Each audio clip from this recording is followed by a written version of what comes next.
Miracle astrology நேயர்களுக்கு வணக்கம். பணம் அதிகமாக சேர, அதுவும் நியாயமான வழிகளில் சேர என்ன செய்ய வேண்டும் என்று இந்த ஜோதிட வீடியோவில் நாம் இப்பொழுது பார்க்கலாம். 2 விஷயத்தை பண்ண வேண்டாம் என்று தம்ப்லைன் டைட்டிலில் எல்லாம் பார்த்திருப்பீர்கள். என்ன செய்ய வேண்டும், என்ன செய்ய வேண்டாம் என்று இப்பொழுது பார்க்கலாம். சுலபமாக செலவு இல்லாத 2 பொருட்களைத்தான் நாம் சொல்லப் போகிறோம். முதலில் செய்யக்கூடாத விஷயங்களை பார்த்துவிடலாம். வெளியில் போகும்பொழுது கூடவே இருக்கக்கூடிய பர்ஸ் பற்றி தான் இப்பொழுது நாம் பார்க்க போகிறோம். அவசர செலவுக்கு அல்லது அத்தியாவசியமான செலவுக்கு என்று பணம் கொண்டு போவீர்கள்.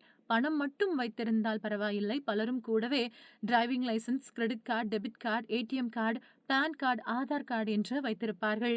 இன்னும் சிலர் ஒரு படி மேலே போய் மாத்திரை, பில், விசிட்டிங் கார்டு போன்றவைகளை அதே பர்சில் வைத்திருப்பார்கள். அதையெல்லாம் தேவையானது என்றாலும் அவற்றை வைத்துக்கொள்ள தனியாக ஒரு டப்பா அல்லது தனியாக அதை வைத்துக்கொள்ள என்று ஒரு பவுச் அல்லது வைத்துக்கொள்ளலாம். மொத்தத்தில் பணத்தை மட்டும் வைத்துக் கொள்ளலாம். கூடவே சேர்த்து நாம் சொல்லும் 2 சுலபமாக கிடைக்கக்கூடிய பொருட்களையும் வைத்துக் கொள்ளலாம். ஒன்று மகாலட்சுமியின் படம். சுலபத்தில் பாக்கெட் சைஸில் கிடைக்கும். மற்றது ராமர் ஜாதகம். ராமர் ஜாதகம் என்பது அருகாமையில் உள்ள பெருமாள் கோவில் அருகே உள்ள கடைகளில் கிடைக்கும். அவர் ஜாதகத்தில் 5 கிரகங்கள் உச்சம். குரு, சுக்கிரன், சூரியன், செவ்வாய், சனி ஆகிய 5 கிரகங்கள் உச்சம்.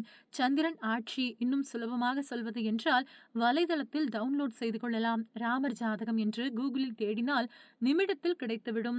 இந்த 2ம் சேர்த்து பண இருப்பை அதிகப்படுத்தும். விரும்பாத செலவுகள் எதுவும் வராது.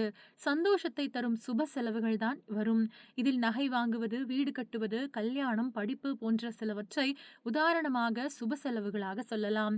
பண இருப்பை பல மடங்கு அதிகரிக்க ஏலக்காய் ஒன்றும் கிராம்பு ஒன்றும் வைத்துக் கொள்ளலாம்.